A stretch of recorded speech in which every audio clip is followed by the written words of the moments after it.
It's a nice evening, sitting here by a fire, and I'm just thinking about, well, just how sometimes things can be disappointing. Things can be trying.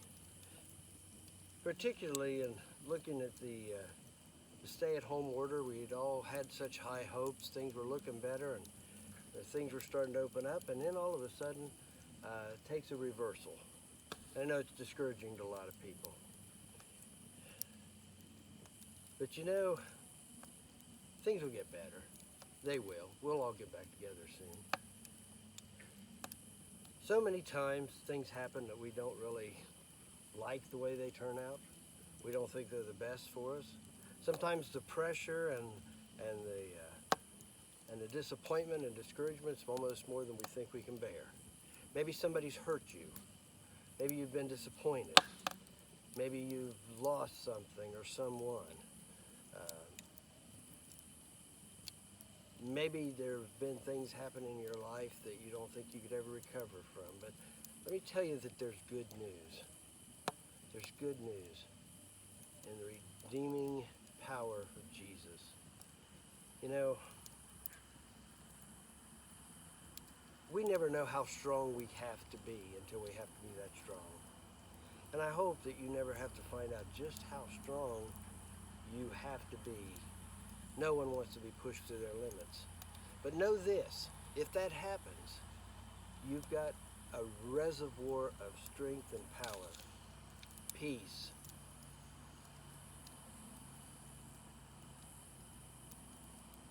and a calmness that you can rely on. You know, in the book of Deuteronomy, there's a recounting of Moses giving a blessing to each of the tribes of Israel. When he gets to the tribe of Asher, there's a really nice blessing, but some of the key parts of that, I think, are just really, really comforting, and I think they're things that we can grab hold of. He says that as your days are, so shall your strength be. Think about that. As your days are, so shall your strength be. Whatever you need, you'll have.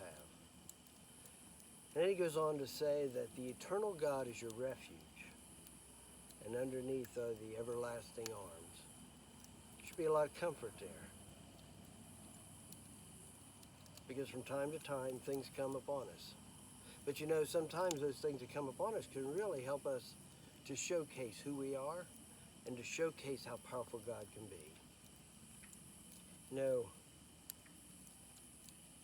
coffee, just in itself, is just a dry powder.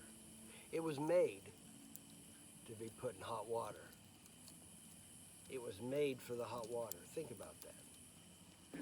This coffee pot here was made to be close to a fire. It's going to get hot.